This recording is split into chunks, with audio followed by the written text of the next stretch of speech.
Hello students, welcome back. तो आज का चैप्टर है respiration in plants from class 11। इससे पहले हमने देखा है फोटोसिंथेसिस इन प्लांट्स। तो फोटोसिंथेसिस इन प्लांट्स में हमने क्या देखा था?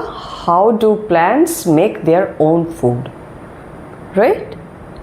और इस वाले चैप्टर में हम क्या देखने वाले हैं कि वही जो खाना बना था उसी को यूज़ करके रेस्पिरेशन कैसे हो रहा है, या रेस्पिरेशन कैसे हो रहा है, या वी कैन से एनर्जी को कैसे पाए, how do we get energy from the food, right. तो व्हेन वी से रेस्पिरेशन सबसे in plants, so when we say respiration in plants, सबसे पहला सवाल हमारे दिमाग में क्या आता है? What is respiration? तो बच्चों, हम सबको मालूम है कि respiration is a process that gives us energy. बहुत ही जनरल टर्म्स पे अगर बोले, we are not going into the nitty-gritty of the definition right now, but let us begin to understand respiration very step-wise और like layers of onion को एक एक परत खोल खोल के बिल्कुल तार तार हम इस बात को समझेंगे कि रेस्पिरेशन है क्या। तो सबसे पहले क्या? Respiration is a process that gives an organism energy.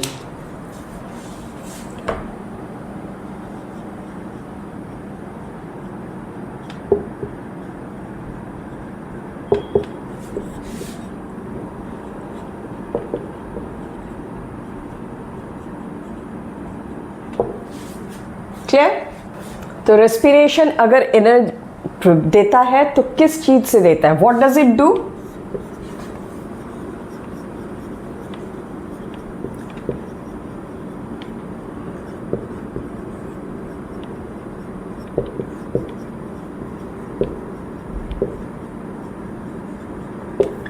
Breaks down organic food molecules.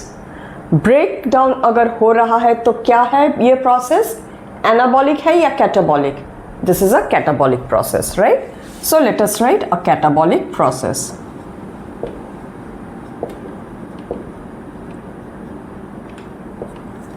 Clear? Breaks down कैसा होता है? It oxidatively breaks down.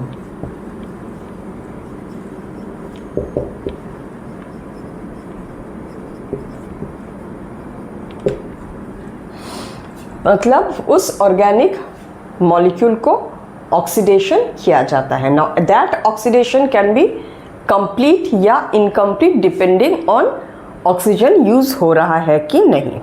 उस वाले एस्पेक्ट में हम बाद में आएंगे। तो हो गया, it gives us energy. How does it give us energy? It breaks down the organic food molecule.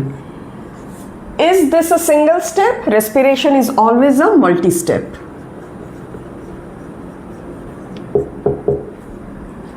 अपने आप से होता है या एंजाइम्स की ज़रूरत होती है? रेस्पिरेशन के लिए हमेशा पूरा का पूरा एंजाइमेटिक मशीनरी होता है। वो without enzymes it can never occur. Multi step with help of enzyme.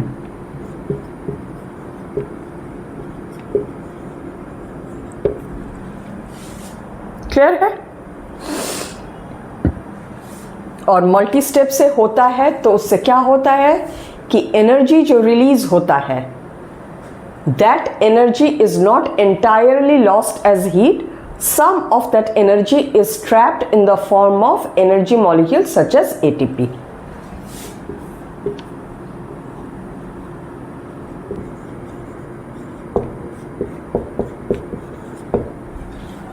Clear? So students, एक सिंपल सा वर्ड और कितनी सारी बातें उसमें से निकल के आई। तो इन सब बातों को अगर हम जोड़ दें, so how will we define respiration? Respiration is a catabolic process that releases energy by oxidative breakdown of the organic food molecule in a multi-step process with the help of enzyme. The energy released is, some of the energy released during this process is trapped in energy molecules like ATP. So that is the complete definition of respiration. Now, chapter का नाम तो है respiration in plants. But अगर हम सिर्फ plants नहीं, सारे के सारे लिविंग ऑर्गेनिजम्स को देखें इस दुनिया में, तो respiration each and every living organism में होता है। रेस्पिरेशन का होना क्यों ज़रूरी है? क्योंकि रेस्पिरेशन नहीं होगा तो एनर्जी नहीं मिलेगी, और एनर्जी नहीं मिलेगी तो लाइफ प्रोसेसेस या लाइफ एक्टिविटीज़ कुछ भी नहीं हो पाएगा। क्लियर है?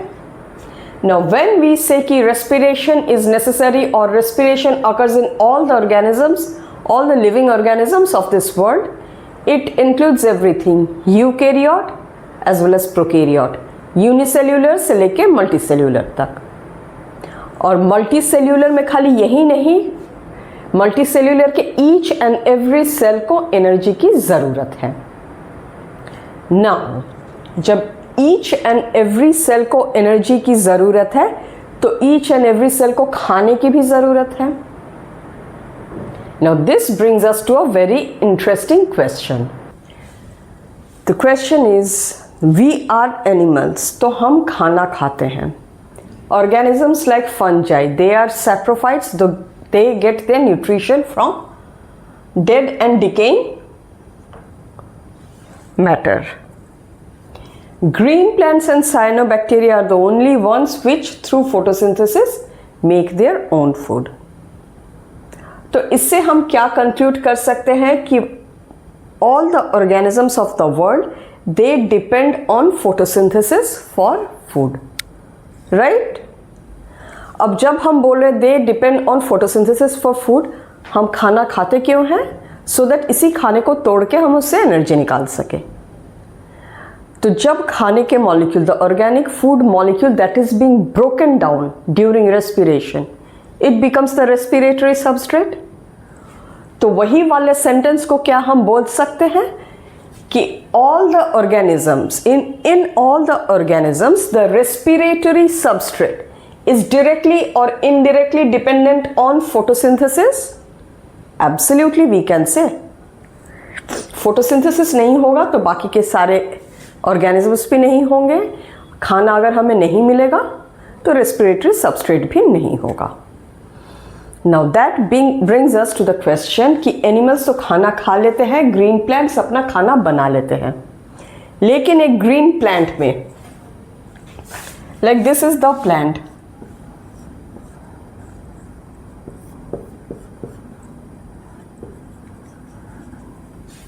खाना तो खाली ग्रीन पार्ट्स पे बन रहा है, इन लीव्स में बन रहा है, बट सेल्यूलर रेस्पिरेशन हर एक सेल पे होता है, यहां से लेके यहां तक।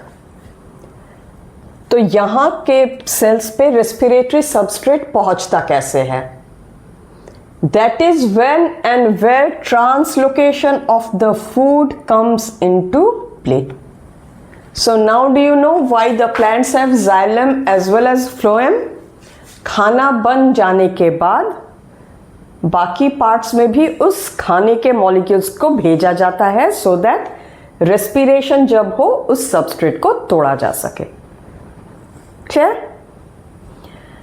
Now this brings to another question कि रेस्पिरेटरी सबस्ट्रेट है क्या? Now what is a substrate? Substrate is any molecule that takes part in the reaction. और जब यहां पे हम रेस्पिरेटरी सबस्ट्रेट की बात कर रहे हैं, respiratory substrate is that organic molecule और that organic food molecule which is oxidatively broken down in the process of photosynthesis. Clear है? तो रेस्पिरेटरी सबस्ट्रेट क्या क्या किस किस टाइप के मॉलिक्यूल्स हो सकते हैं?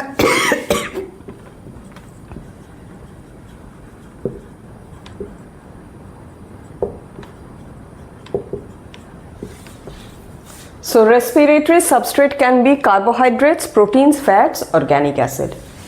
उसमें से सबसे कॉमन और सबसे ज़्यादा जो यूटिलाइज होता है दैट इज कार्बोहाइड्रेट।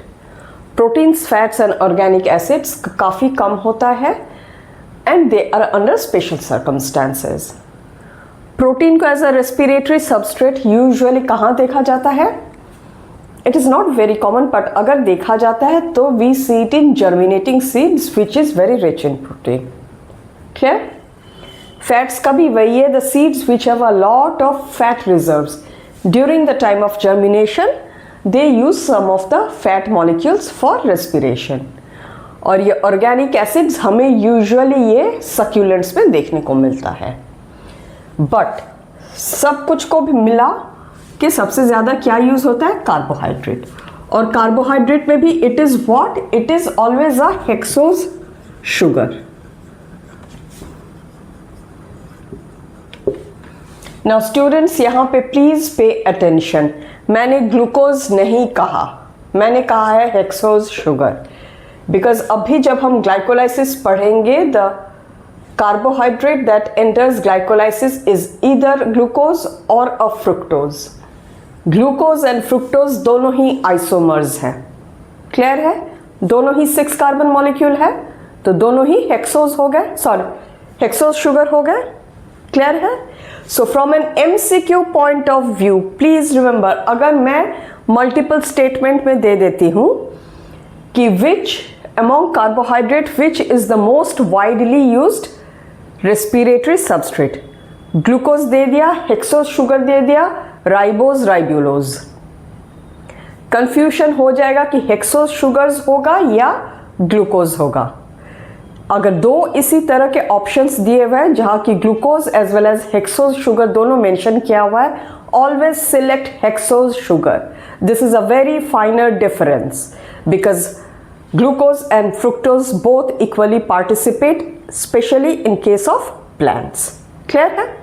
एनिमल्स में हमारे में ग्लूकोज ही यूज होता है, हमारे में फ्रुक्टोज होता नहीं है। But here we are reading respiration in plants, तो इस बात को याद रखना, hexose sugar will always be a better and a more correct option. हो गया? Now we always say कि it is oxidatively broken, oxidatively broken, oxidatively broken. लेकिन oxidatively broken के लिए क्या? ऑक्सीजन की ज़रूरत है। क्या लगता है कि सारे के सारे रेस्पिरेशन इस दुनिया में with the help of oxygen होता है? No. तो depending on the utilization of oxygen, respiration can be divided into 2 types, aerobic as well as anaerobic. Respiration 2 types, aerobic, anaerobic. Aerobic में oxygen is used, या you can say in presence of oxygen.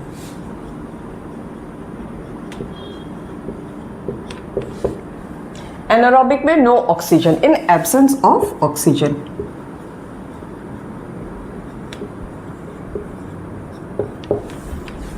ये हमें aerobic aerobic respiration हमें most of the living organisms में देखने को मिलता है।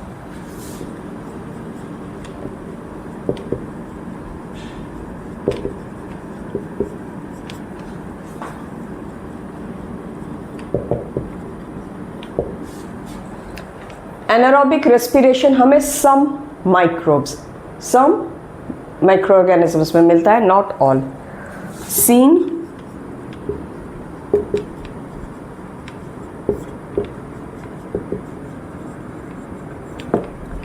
in some of the microorganisms and in some special cases, plus some cases in animals. Special cases in animals में example क्या है? The lactic acid fermentation in our muscles, जब oxygen की सप्लाई कम होती है। Please write that example, okay? Lactic acid fermentation in less oxygen. Clear है? मेरे यहाँ जगह कम है इसलिए मैंने शॉर्ट पे लिखा है, but students those who are watching this, please write this point as an example, and this is a very important one. तो एरोबिक ब्रेकडाउन ऑफ फूड जब होता है, what are the products? Carbon dioxide is given, so is water plus energy. और aerobic respiration is always very energetically efficient. Anaerobic में इतना energy produce नहीं होता। इसमें क्या क्या प्रोड्यूस होता है? कार्बन डाइऑक्साइड हो सकता है, ethanol, lactic acid plus some energy. Clear है? नाउ एनारोबिक रेस्पिरेशन जो है ये हमेशा कुछ माइक्रो ऑर्गेनिजम्स में ही क्यों होते हैं?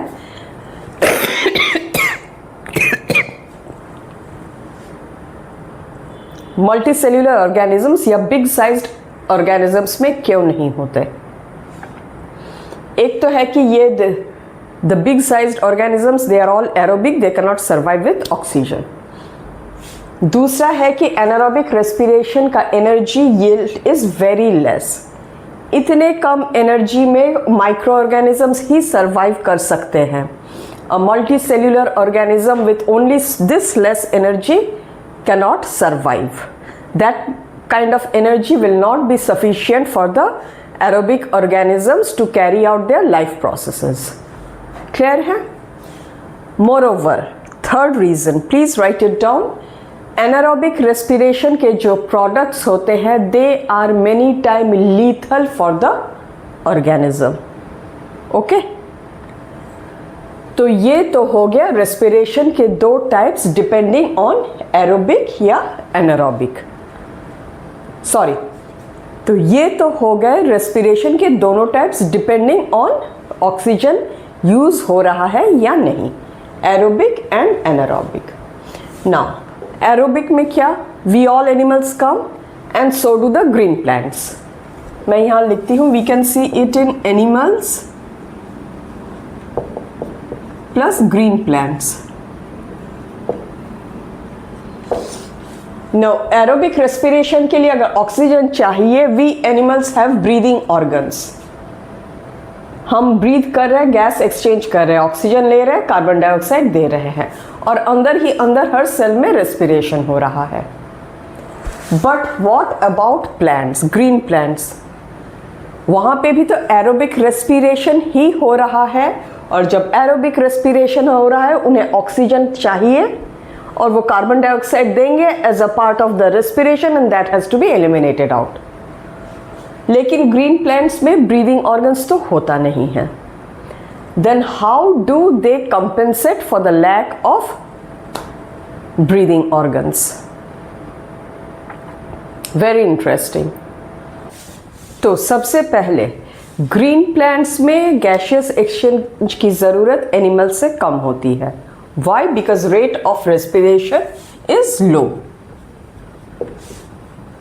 रेट ऑफ रेस्पिरेशन लो होने से लेसर रिक्वायरमेंट ऑफ गैसेस। तो गैसेस का रिक्वायरमेंट लेस है, जीरो तो नहीं, गैस तो फिर भी चाहिए। तो एक फर्स्ट एक्सचेंज ऑफ गैस कहां से होता है? Stomata, present on leaves. Clear है? नाउ ये तो हो गए लीव्स के। What about the rest of the plant? ये हो गया एक बड़ा सा tree. Okay, this is the trunk. Now trunk का जो ये कोर एरिया होता है, that is always made up of dead tissue and that is for mechanical support. So this is the core of dead tissue. What does it do? It only gives mechanical support. तो फिर इस trunk में क्या living cells होते नहीं हैं? बिल्कुल होते हैं। दिस इज द बार्क और बार्क के बिल्कुल नीचे ही in few layers the living cells are present. और यहां पे क्या होता है? Here you have the lenticels. तब तीनों पॉइंट्स को कंबाइन करके हम क्या बोल सकते हैं? The living cells of large trees, trunks of large trees are arranged beneath the bark and they get gas or they exchange gas with the help of lenticels, right?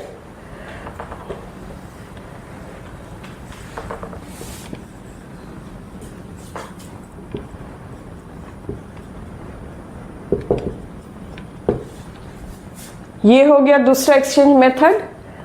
फिर से आते हैं क्या?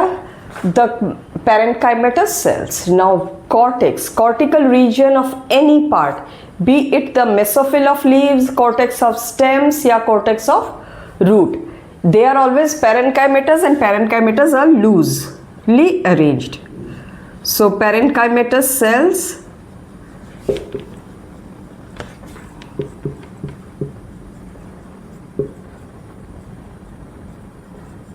loosely arranged, and because of this loose arrangement it gives a network of air cavities, right?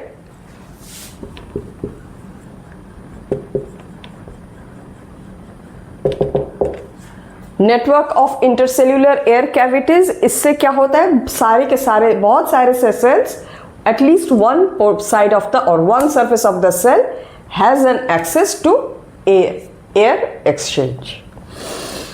तो ये तो सारे हो गए the part above the soil. Now what about the part below the soil?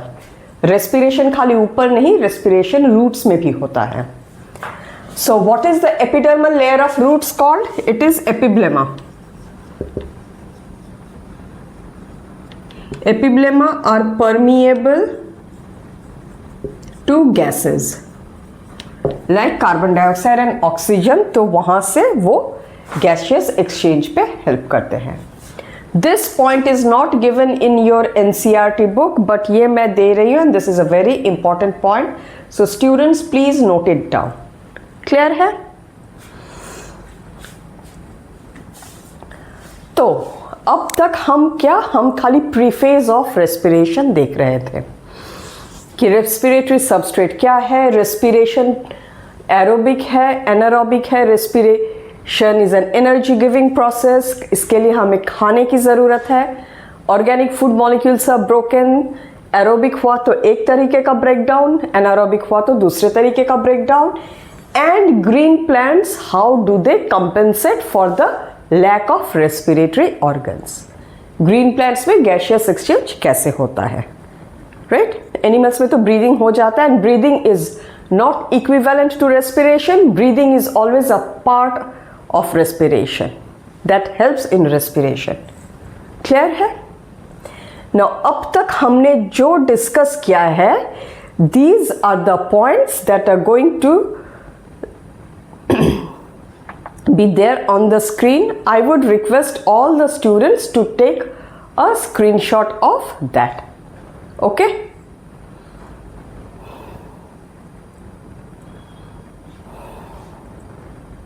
Now, ये सब कुछ हो जाने के बाद let us now come to the actual process of respiration. तो respiration का सबसे common substrate क्या है? ग्लूकोज. और ब्रेकडाउन ऑफ ग्लूकोज को ही कहा जाता है ग्लाइकोलाइसिस. तो हम प्रोसेस ऑफ रेस्पिरेशन को by the study of glycolysis से शुरू करेंगे. Now glycolysis is a universal process. एक मिनट मैं इसे रब करके लिख देती हूँ. नाउ रेस्पिरेशन को हम पढ़ना शुरू करेंगे by the process of glycolysis. तो सबसे कॉमन सबस्ट्रेट क्या है? Glucose, right? So what is glycolysis?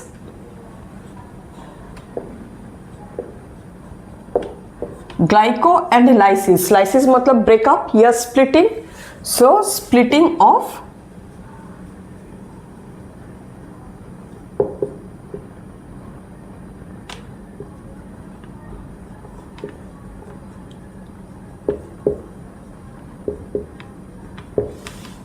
ठीक. तो ग्लाइकोलाइटिक पाथवे हमें 3 साइंटिस्ट ने मिलके दिया था. एम्डन,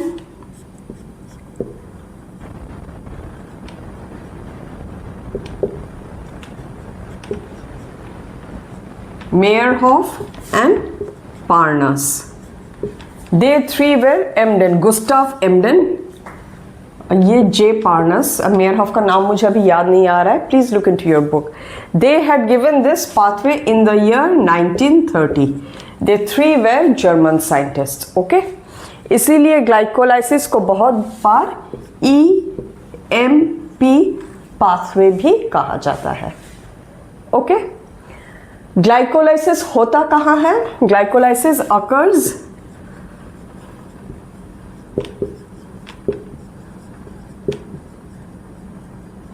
in cytoplasm in all the cells, eukaryote हो या प्रोकैरियोट हो।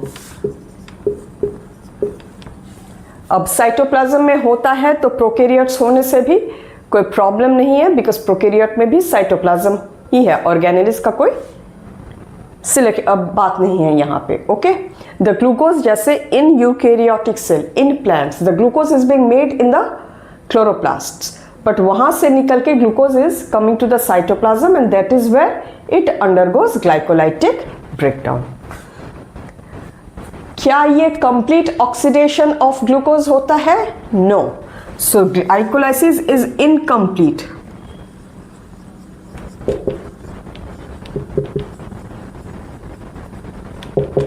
ऑक्सीडेशन ऑफ ग्लूकोज, क्या ग्लाइकोलाइसिस के लिए ओके तो इन ऑक्सीडेशन ऑफ ग्लूकोज, तो ये क्या होता है? This is a 6C। 6C is broken into 2 molecules of 3 carbon pyruvate।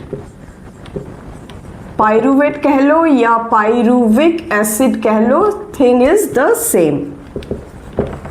Clear है स्टूडेंट्स? क्या ग्लाइकोलाइसिस के लिए ऑक्सीजन की जरूरत है? नो, ऑक्सीजन की जरूरत नहीं है।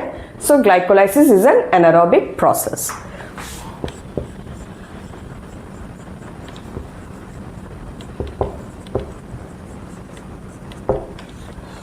सो anaerobic process occurring in cytoplasm, ये 2 फीचर्स है जिसके लिए कि ये यूनिवर्सल है, राइट? हो गया। अब हम ग्लाइकोलाइसिस को इन डेप्थ पढ़ेंगे। These were some of the facts of glycolysis. So now we are going to study glycolysis in plants. तो ग्लाइकोलाइसिस इन प्लांट्स में सबस्ट्रेट क्या है? Substrate is a hexose sugar, either glucose या fructose. तो let us imagine कि ये एक chloroplast है, क्लियर है? एंड लेट अस इमेजिन कि ये पूरा का पूरा एक साइटोप्लाज्म है। तो फोटोसिंथेसिस कहाँ हो रहा है? हियर। फोटोसिंथेसिस से एक्चुअली बनता क्या है? From photosynthesis you get glucose, clear? Now glucose and fructose are what? They are isomers. तो ग्लूकोज बनने के साथ साथ ये ग्लूकोज एंड फ्रुक्टोज अदला बदली करते रहते हैं। ओके, तो ये तो हो गया खाना। यहाँ you will always read everywhere कि sucrose is the end product of photosynthesis. Sucrose sucrose sucrose sucrose है क्या? Sucrose is a disaccharide. What is it made up of? It is made up of glucose and fructose. But जब हम photosynthesis का cycle पढ़ते हैं, we don't see sucrose being directly made. होता जो है वो हमेशा ग्लूकोज ही होता है। तो फिर ये सुक्रोज कहाँ से आ गया? After this hexose sugars are made, these sugars need to be translocated to different part of the plants. तब ये इंडिविजुअली ग्लूकोज और इंडिविजुअली फ्रुक्टोज को पकड़ के अलग अलग ट्रांसलोकेट नहीं किया जाता। They two are combined to give sucrose. So that is why it is said sucrose is the end product of photosynthesis, but actually sucrose is the product which is translocated to different parts of plants. Okay, so sucrose is actually the translocation product. तो plant में starch क्या कर रहा होता है? Starch खाली glucose plus glucose, खाली glucose सारे के सारे ग्लूकोज को इकट्ठा करके स्टोरेज के लिए जब होता है, then it is starch. Okay, now these are the very finer details. ये आपके किताब में कहीं पे भी एक्सप्लेन नहीं किया हुआ है। Most of the students have this doubt, ये डाउट कभी क्लियर नहीं होता। So I am trying my level best कि ये जो बेसिक डाउट्स है ये आपके दिमाग से फॉर वंस एंड ऑल मिट जाए। क्लियर है students? So photosynthesis in chloroplast, glucose is produced, glucose and fructose are isomers, अदला बदली होते रहते हैं। ट्रांसपोर्टेशन ऑफ द फूड के लिए they both are combined into sucrose and transported to different parts of the plant. और glucose के ही पॉलीमर से स्टार्च बनाया जाता है फॉर स्टोरेज। क्लियर है? अब ग्लाइकोलाइसिस की बारी है, तो अब क्या होगा? There is sucrose as well as starch in the plant. अगर sucrose is going to be broken down, हमेशा याद रखना, it is always a monosaccharide that takes part in glycolysis. So that monosaccharide can either be glucose और fructose. तो sucrose by the help of the enzyme invertase is broken down into the molecule of glucose and fructose, and they both readily enter glycolysis. दोनों ही participate करते हैं, glucose भी and fructose भी.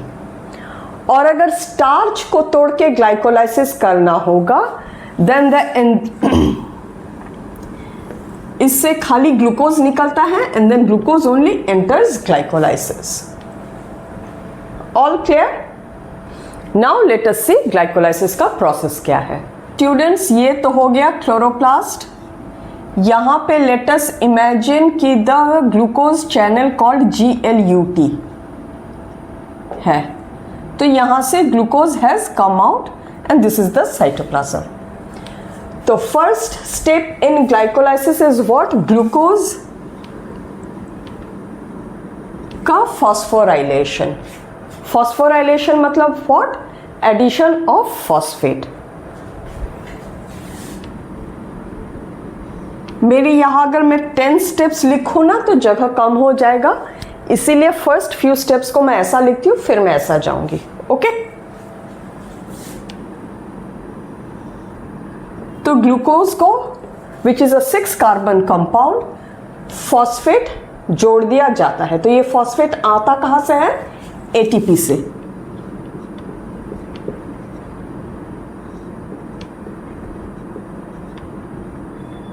And what is the enzyme? Now always remember students, for students who have watched my video on biomolecules, उस वाले chapter में when enzymes जब मैं पढ़ा रही थी, I have already explained कि हर एक एंजाइम ग्रुप के नाम से ही पता चलता है कि उस एंजाइम का एक्टिविटी क्या है. Kinase is such a group of enzyme which is associated with phosphorylation. तो जहां कहीं भी फॉस्फेट ग्रुप का एडिशन होगा, the name of the enzyme will end in a kinase. Okay? तो यहां पे what is the enzyme? The substrate is glucose या it is a hexose. So glucose is a hexose, तो an on phosphorylation हो रहा है. So the enzyme is hexokinase. Clear है? Glycolysis को इस तरह से समझ के पढ़ो, याद बहुत आसानी से हो जाएगा. और यहां पे magnesium ion is required. Glucose से ग्लूकोज 6 फॉस्फेट हो गया, यानी 6th पोजीशन में आके एक फॉस्फेट जुड़ जाता है. Now, why do you think glucose needs to be phosphorylated? There are 3 to 4 reasons for that. First reason is glucose जब बन के इस चैनल से बाहर आ रहा है, हाई चांस है कि ये वापस उसी चैनल से चला भी जा सकता है. तो फॉस्फोराइलेशन के पीछे का लॉजिक क्या है?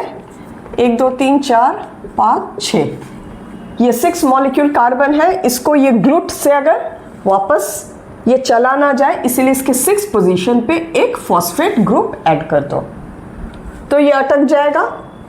तो the first reason for phosphorylating glucose is its prevention of flow back. Clear है? दूसरा है कि ग्लूकोज को हमें तोड़ना है. Now glucose by itself is not a very reactive molecule, उसे रिएक्टिव और कमजोर करना है. दोनों ही हो गए 3 रीजंस, इसीलिए फॉस्फेट ऐड किया जाता है. धीरे धीरे जैसे ये ग्लूकोज है, आपने एक उसके सर के ऊपर फॉस्फेट दे दिया तो थोड़ा सा अनस्टेबल हो गया, फिर आगे चलकर और भी फॉस्फेट देना है सो दैट वो बिल्कुल अनस्टेबल हो जाए, and that is the weakest and that is when glucose is broken. Okay? So ये phosphorylation first phase of glycolysis में ग्लूकोज को कमजोर करने के लिए किया जाता है. Now glucose 6 phosphate isomerizes to form fructose 6 phosphate.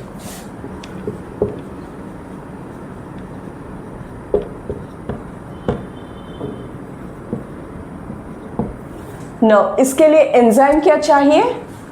That enzyme, ये आइसोमर्स है तो एंजाइम का नाम आइसोमरेज तो होना ही है. So let us right isomerase. ये क्या है? ग्लूकोज है, फॉस्फेट है, तो फॉस्फोहेक्सो दोनों को लगा दो, फॉस्फोहेक्सो आइसोमरेज. क्लियर है? हो गया ये आइसोमर. नाउ अगर फ्रुक्टोज एंटर्स द ग्लाइकोलाइसिस तो फ्रुक्टोज का रिएक्शन यहां से स्टार्ट होता है. ये वाला स्टेप एलिमिनेट हो जाता है, एक स्टेप उसमें कम हो जाता है. क्लियर? अब फ्रुक्टोज पे फिर से इसको वापस फॉस्फोराइलेशन करके इसको अनस्टेबल कर दिया जाता है. So it has one phosphate. अब इसको फ्रुक्टोज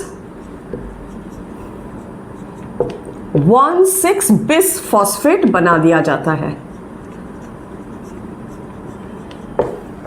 1,6 बिस फॉस्फेट. बिस का मतलब क्या है कि ये जो फॉस्फेट है वो एक के बाद एक नहीं है, अलग अलग है. एक फर्स्ट पोजीशन पे, एक 6th पोजीशन पे. सो स्टूडेंट्स, मैंने फोटोसिंथेसिस पे भी यही वाला बात कहा था.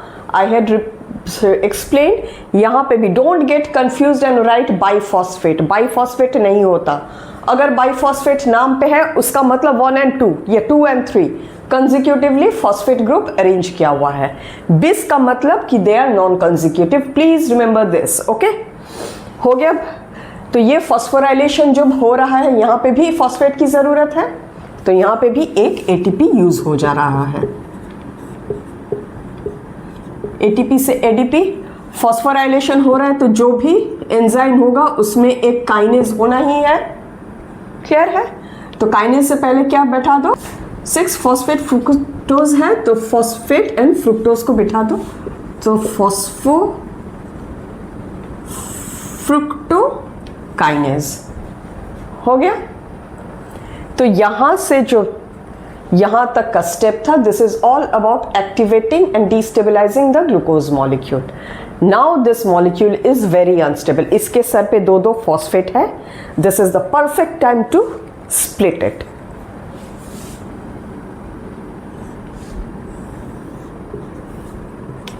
तो यहां तक 6C था. अब इसको जब स्प्लिट किया जा रहा है, it is being split into 2 molecules of 3 carbon. तो एक है 3-फॉस्फोग्लिसरल्डिहाइड, दूसरा है 3-डाइहाइड्रोक्सी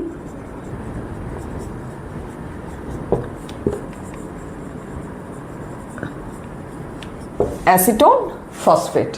क्लियर है? 3-डाइहाइड्रोक्सी एसीटोन फॉस्फेट. ये दोनों ही आपस में आइसोमर्स हैं.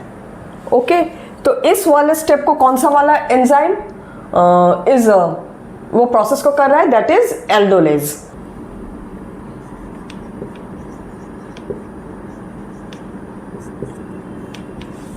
क्लियर है? Now these 2 are isomers within themselves. तो ये अदला बदली करते रहते हैं. ओके, तो यहां का एंजाइम क्या हो जाएगा? It is phosphotriose isomerase. Isomer खेल रहे हैं तो एंजाइम में आइसोमरेज का होना बनता है. और ट्रायोस है मतलब 3 कार्बन है और दोनों में ही फॉस्फेट है. सो फॉस्फोट्रियोज आइसोमरेज. Very clear name. ये भी एक 3C हो गया, ये भी एक 3C हो गया. नाउ डाइहाइड्रोक्सी एसीटोन फॉस्फेट आगे ग्लाइकोलाइटिक रिएक्शंस पे पार्टिसिपेट नहीं करता. It changes to three phosphoglyceraldehyde and from here the reaction moves on. Clear है? तो यहां से जो होता है, अब यहां पे जो हो रहा है, shall I erase and then again start from here? That way it will be easy for you. Okay, I hope बच्चों ये पार्ट आपको समझ में आया है. नाउ वन थिंग, यहां से लेकर इस वाले स्टेप तक को ग्लूकोज एक्टिवेशन स्टेप कहा जाता है या the preparatory stage of glycolysis कहा जाता है.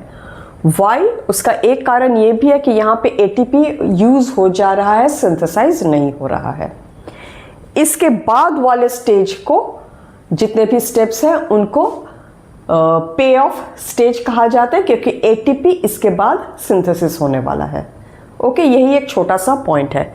So let me bring it up here so that I can write the rest of the reactions. नाउ ये वाला molecule, two things happen here. First of all, this is oxidized to produce phosphoglyceric acid या phosphoglycerate. तो सबसे पहले उसको लिख देती हूं, फॉस्फोग्लिसरेट या स्लैश देके आप फॉस्फोग्लिसरिक एसिड भी लिख सकते हैं। ओके, तो ये ऑक्सीडेशन कैसे हो रहा है? Hydrogen is being removed. तो हाइड्रोजन जहां पे रिमूव, और एक तो ये है कि अब हाइड्रोजन जहां पे रिमूव हो रहा है, the enzyme that is going to act is going to have the suffix dehydrogenase. तो एंजाइम का क्या नाम है? डिहाइड्रोजनेज। अब डिहाइड्रोजनस ग्रुप वाला एंजाइम किस पे एक्ट कर रहा है? फॉस्फोग्लिसरल डिहाइड या three phosphoglyceraldehyde. So you write फॉस्फोग्लिसरल डिहाइड।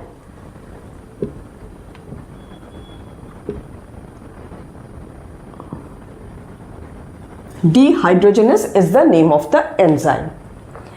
अब ये जब यहां से ऑक्सीडाइज हो रहा है, when it is losing hydrogen, something has to come to accept those hydrogen. कौन आने वाला है? NAD+. It comes and it removes 2 hydrogen जो यहां रिलीज हो जा रहा है, and it becomes NADH2. Clear है? और इसी वाले रिएक्शन को फॉस्फोग्लिसरल डिहाइड डिहाइड्रोजनस एंजाइम करवा रहा है। इसके साथ साथ और एक चीज होता है, यहां पे एक फॉस्फोराइलेशन भी हो रहा है। फॉस्फोग्लिसरेट तो है ही, एक फॉस्फेट तो है ही, और एक फॉस्फेट ग्रुप आके जुड़ता है, but this time it is not an ATP, it is inorganic phosphate. तो यहां पे H3PO4 लिख देती हूं। Okay, that also comes. तो यहां पे थर्ड पोजीशन पे फॉस्फेट तो था ही,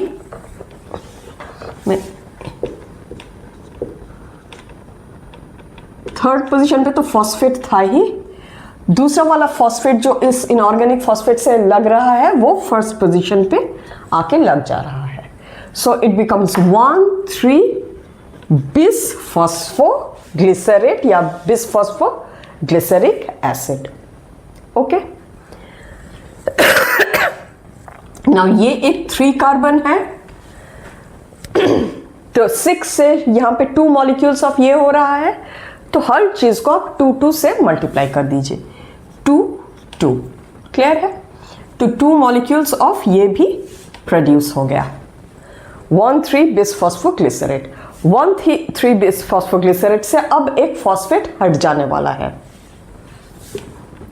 and this is where ADP comes and takes that phosphate to synthesize ATP. Okay, तो यहां पे फिर से एक फॉस्फोराइलेशन हो रहा है।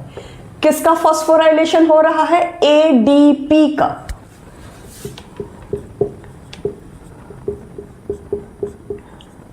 यहां पे 2 है, तो ये इंटू 2 कर दो, ये भी इंटू 2 कर दो। Okay, always keep that in mind. Phosphorylation है तो एंजाइम का नाम क्या होगा? काइनेज होगा। काइनेज अगर होगा, उससे पहले एक क्या बैठेगा? Phosphoglycerate. So the enzyme is phosphoglycerate kinase. Clear है? क्या हो गया? अब एक फॉस्फेट को हम उड़ा देते हैं, सो इट बिकम्स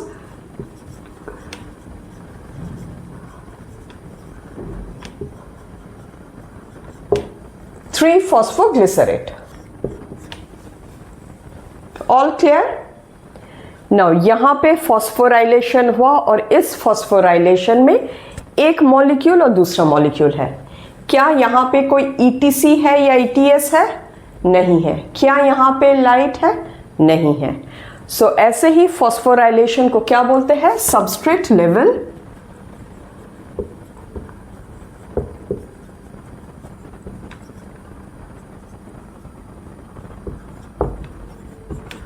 phosphorylation. तो in glycolysis this step is the first SLP। अब 3 फॉस्फोग्लिसरेट से ये 2 फॉस्फोग्लिसरेट हो जाता है, just an isomer. Okay, phosphoglycerate.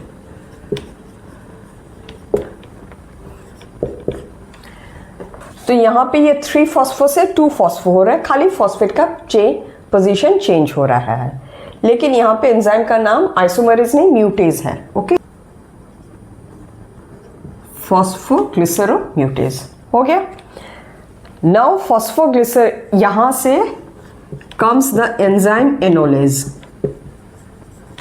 A molecule of water is eliminated. Actually 2 molecules हो जाएगा क्योंकि 2 molecule है, और फॉस्फोग्लिसरेट से ये 2 फॉस्फो एनोल पाइरुवेट बन जा रहा है। Okay, now we are very close to making pyruvic acid या पाइरुवेट। क्या करना है, अब इस फॉस्फेट को यहां से हटा देना है। सो फॉस्फेट को जब हटा देंगे, someone has to come and take, तो जो आके ये फॉस्फेट ग्रुप को ले रहा है उसका फॉस्फोराइलेशन हो रहा है। Who is coming again here? Again ADP is coming. 2 molecules of ADP to produce 2 molecules of ATP. So this is the second example of substrate level phosphorylation. तो उससे क्या हो रहा है? 2 molecules of pyruvic acid या pyruvate is formed. और यहाँ पे फॉस्फोराइलेशन हो रहा है, तो एंजाइम तो काइनेज है, पाइरुवेट काइनेज हो गया। ओके, तो ये हो गया glucose 6 molecules is broken down into 2 molecules of pyruvic acid which is a 3 carbon compound. This is the entire process of glycolysis. Students, I am really very sorry कि मेरे यहाँ जगह कम है and my handwriting is really very bad, तो मैं straight सुंदर से 10 step एक पेज पे लिख नहीं पाती। मुझे पहले ही कह देना चाहिए था, प्लीज हैव योर बुक जहाँ पे ग्लाइकोलाइसिस का टेबल लिखा हुआ है handy with you, so that you can go through each and every step and you can understand this. I hope मैं आपको ग्लाइकोलाइसिस पूरा समझा पाई हूँ। Now ग्लाइकोलाइसिस तो हो गया, यहाँ से क्या कार्बन डाइऑक्साइड बना ग्लूकोज से? कार्बन डाइऑक्साइड नहीं बना। क्या वाटर एक एलिमिनेट हुआ है? क्या यहाँ से कुछ एनर्जी मिला है? थोड़ा सा एनर्जी मिला है। तो नेट गेन ऑफ ATP हम यहाँ देख लें क्या है? ATP and NADH2।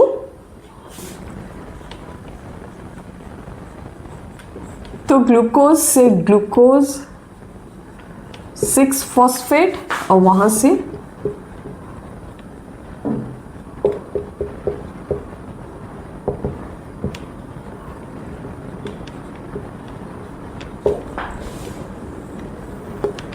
इस स्टेप में टोटल कितने 2 ATP आर गेट यूज्ड।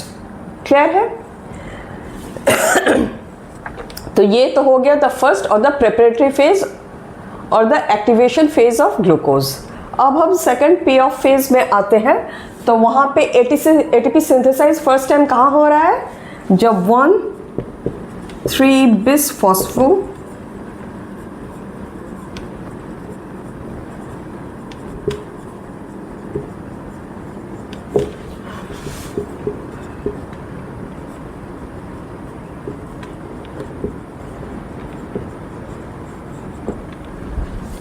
एक यहां पे 2 ATP हो रहा है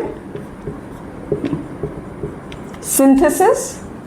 ओके, यहां पे मैं माइनस कर देती हूं, यहां पे प्लस कर देती हूं, so that you know it is being synthesized. दूसरा है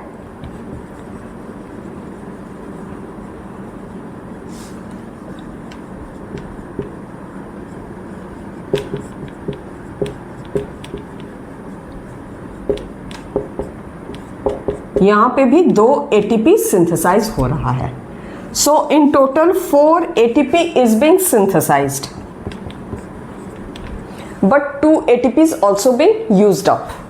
तो -2 ATP, तो नेट गेन क्या होता है? Only 2 ATP। क्लियर? ATP का हिसाब किताब समझ में आ गया।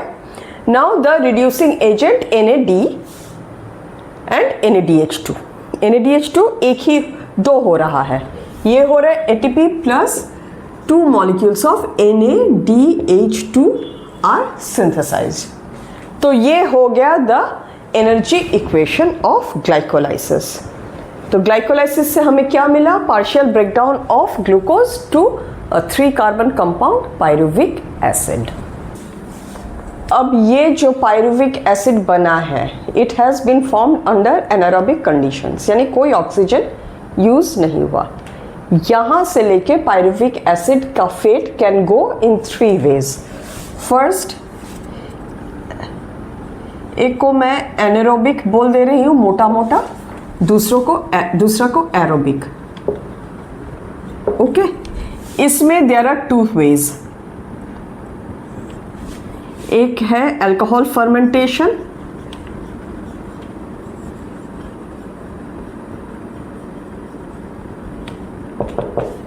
दूसरा है lactic acid fermentation.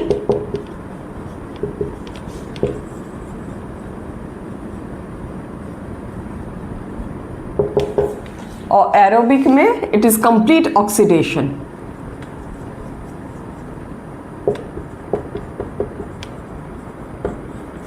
To produce carbon dioxide, water and energy. Clear? Alcohol fermentation में प्रोडक्ट क्या क्या होता है? एक ethanol, carbon dioxide, no ATP. Okay. Lactic acid में ओनली लैक्टिक एसिड. तो अगर हम तीनों को कंपेयर करें तो अल्कोहल फर्मेंटेशन में कार्बन डाइऑक्साइड प्रोड्यूस होता है, aerobic breakdown of pyruvic acid में कार्बन डाइऑक्साइड प्रोड्यूस होता है. लैक्टिक एसिड फर्मेंटेशन में कार्बन डाइऑक्साइड प्रोड्यूस नहीं होता. अल्कोहल फर्मेंटेशन हमें कहाँ देखने को मिलता है? In some eukaryote. Example is saccharomyces cerevisiae या yeast which is a fungi. Please note it down. मैं लिख देती हूँ. Fungi, yeast and some prokaryotes. Okay. Lactic acid, एक तो लैक्टिक एसिड उस बैक्टीरिया में देखने को मिलता है, bacteria and human muscles. Clear? और ये सारे के सारे एरोबिक कंडीशन से एरोबिक रेस्पिरेशन में देखने को मिलता है. तो सबसे पहले हम अल्कोहल फर्मेंटेशन देखते हैं. अल्कोहल, तो अल्कोहल फर्मेंटेशन में क्या होता है? पायरुविक एसिड, सबसे पहले this is pyruvic acid, let me right.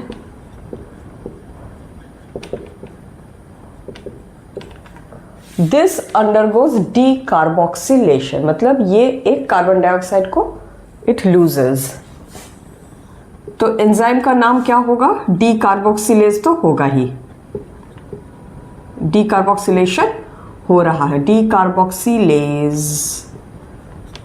Decarboxylase से पहले क्या जुड़ने वाला है? What is the name of the substrate here? Pyruvate. So you can write pyruvate decarboxylase या पायरुविक एसिड डीकार्बोक्सिलेज. क्लियर है? तो होता क्या है? सबसे पहले डीकार्बोक्सिलेशन हो रहा है तो एक कार्बन डाइऑक्साइड मॉलिक्यूल निकल गया, प्लस एसिटाइलडिहाइड, और यहां पे magnesium. Clear? Now this is एसिटाइलडिहाइड.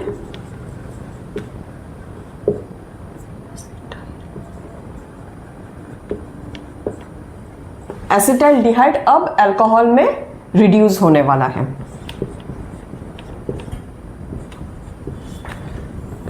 Reduce होने वाला है मतलब क्या? हाइड्रोजन की अदला बदली होने वाली है. तो नेम ऑफ द एंजाइम क्या होगा? Dehydrogenase. Which group of enzyme? Not name, dehydrogenase. क्या होने वाला है? इसके आगे लगने वाला है अल्कोहल डिहाइड्रोजनेज. अब हाइड्रोजन जब अदला बदली होने वाला, it has to get that hydrogen from somewhere. तो हमने याद है ग्लाइकोलाइसिस में NADH2 was synthesized. So here NADH2 comes to give to NAD plus. Okay, plus hydrogen. ये हो गया एसिटल्डिहाइड। एसिटल्डिहाइड से अब C2H5OH, ethanol, and this is the final product of alcoholic fermentation of pyruvic acid. Clear है? Now ethanol जो बनता है, this is not a very safe product for the micro organisms. तो इथेनॉल बनने के साथ साथ इसे एक्सक्रीट भी किया जाता है। The micro organisms cannot have too much of ethanol with in their body. अगर ये quantity of ethanol becomes more than 13% of their body, it will kill the micro organisms. इसीलिए नेचुरली फर्मेंटेड अल्कोहल का concentration हमेशा 13% तक ही होता है, उससे ज़्यादा हो नहीं पाता। अगर इससे ज़्यादा कंसंट्रेशन वाला अल्कोहल मिल रहा है, देन ऑलवेज यू नो कि उसे फर्दर डिस्टिलेशन से उसका कंसंट्रेशन बढ़ा दिया गया है। ओके, नाउ इस पूरे वाले प्रोसेस में कहीं पे भी क्या और एटीपी सिंथेसाइज हुआ है? The answer is no. That is why alcoholic fermentation या the anaerobic respiration of pyruvic acid is very energetically very less efficient। वो जो दो ATP synthesis glycolysis में हुआ था वही है, और ये जो reducing agent NADH2 वहाँ पे synthesize हुआ था, they come and they get used up here। Clear है? इसके बाद है lactic acid fermentation। Lactic acid fermentation, यहाँ पे pyruvic acid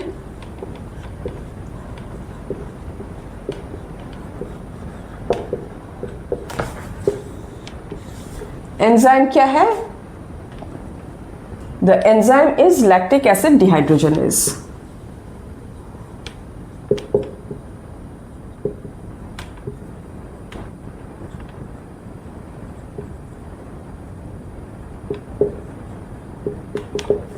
Here it gives rise to lactic acid।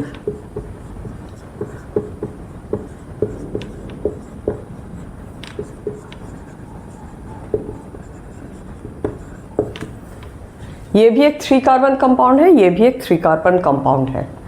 Okay, तो लैक्टिक एसिड फर्मेंटेशन हमें कहाँ देखने को मिलता है? In the bacteria, lactobacillus and human muscle cells, जब हम बहुत विगरस एक्सरसाइज करते हैं and the amount of oxygen is not enough to for a complete aerobic breakdown of pyruvic acid. Clear है? तो alcoholic fermentation and lactic acid fermentation से क्या देख रहे हैं हम कि complete breakdown of pyruvic acid to carbon dioxide and water नहीं होता, इनकम्प्लीट ब्रेकडाउन ही रह जाता है। और एनर्जी के नाम पे खाली जो दो यहाँ पे NADH, यहाँ पे सॉरी मैं लिखना भूल गई,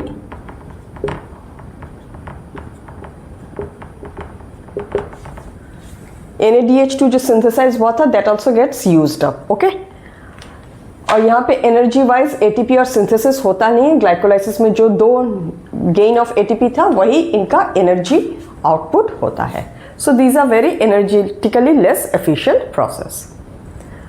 तो डियर बच्चों, आई होप कि अब तक जो समझाई हूँ the first part of this chapter आपको समझ में आया होगा कि ग्लाइकोलाइसिस कैसे होता है, ग्लाइकोलाइसिस का एनारोबिक फेट क्या है।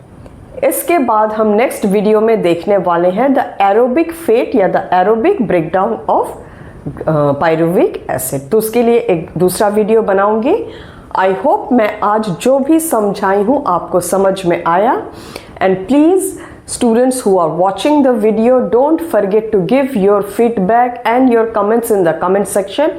For a new teacher like me, it is very important to know to get your feedback. Okay, आपका फीडबैक मिलेगा, आपसे मैं सुन पाऊंगी, तभी तो मैं अपने आप को और भी इम्प्रूव कर पाऊंगी और भी कस्टमाइज्ड वे से आपको समझा पाऊंगी कि आपको क्या चाहिए। What are your doubts? What is it that you want? So please, dear students, please do comment in the comment section. Don't forget to subscribe to the channel and don't forget to share this channel within your friends. तो आज का video यहीं तक। बहुत जल्द मैं आपसे फिर मिलूंगी with another video on this chapter. Till then, take care. Bye.